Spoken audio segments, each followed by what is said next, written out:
Salut à tous, chers amis, je suis Ribaros Wadjenokam, juriste en droit du travail. Je suis très heureux une fois de plus de vous retrouver aujourd'hui dans le cadre d'une nouvelle vidéo consacrée à l'obligation de reclassement à la suite d'un avis d'inaptitude. Alors aujourd'hui, nous allons aborder ce thème qui est important parce qu'il revient très souvent. Licenciements pour inaptitude sont des licenciements qu'on fait régulièrement et qui parfois posent problème. Alors la question d'aujourd'hui nous interpelle, elle est celle de savoir est-ce que en cas d'un licenciement pour avis d'inaptitude, l'employeur a l'obligation de notifier au salarié les éléments qui le poussent à ne pas envisager son reclassement. Ce qu'il faut savoir, c'est que avant de licencier un salarié dans le cadre d'un avis d'inaptitude, avant de licencier un salarié, l'employeur, n'est-ce pas, doit lui faire une proposition de reclassement, doit justifier avoir proposer au salarié, n'est-ce pas, un poste de reclassement ou encore justifier le fait que le salarié a refusé une proposition de reclassement. Ça sont les conditions, n'est-ce pas, dans lesquelles, les conditions préalables à tout licenciement pour inaptitude d'origine professionnelle ou non professionnelle. Mais que se passe-t-il lorsque l'avis d'inaptitude émis par le médecin du travail contient, n'est-ce pas, un motif de dispense de reclassement? Est-ce que dans ce cas-là, l'employeur est toujours tenu de communiquer au salarié les raisons qui le poussent à ne pas envisager son reclassement?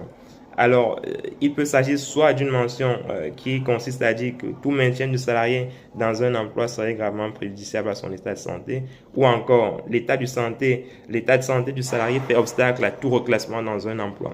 Alors, si l'avis d'inaptitude contient l'une de ces deux mentions-là, l'employeur n'est pas obligé de communiquer au salarié les raisons qui le poussent à à ne pas envisager son reclassement au sein de l'entreprise, parce qu'il s'agit d'un cas de dispense de reclassement. Et donc, il n'y a pas de raison pour que l'employeur, n'est-ce pas, communique au salarié les raisons dont je viens d'invoquer.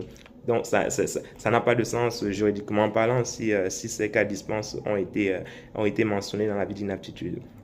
Donc, si vous êtes employeur, avant de licencier un salarié, vérifiez bien ce qui est écrit dans l'avis d'inaptitude émis par le médecin du travail. Si cet avis d'inaptitude contient un motif de dispense, dans ce cas, vous n'avez pas d'obligation de communiquer au salarié les offres de reclassement ou de lui communiquer les raisons pour lesquelles son reclassement n'est pas envisagé. En revanche, si cet avis d'inaptitude ne contient pas cette dispense de reclassement-là, vous êtes tenu à ce moment-là, si vous ne voulez pas reclasser le salarié, vous êtes tenu de lui notifier cela, n'est-ce pas, par courrier, de lui notifier les raisons qui vous poussent à ne pas envisager son reclassement. C'est une obligation. Et si vous ne le faites pas, il y a de fortes chances que le licenciement intervenu par la suite soit jugé un licenciement sans cause réelle et sérieuse avec les conséquences juridiques que cela peut engager derrière.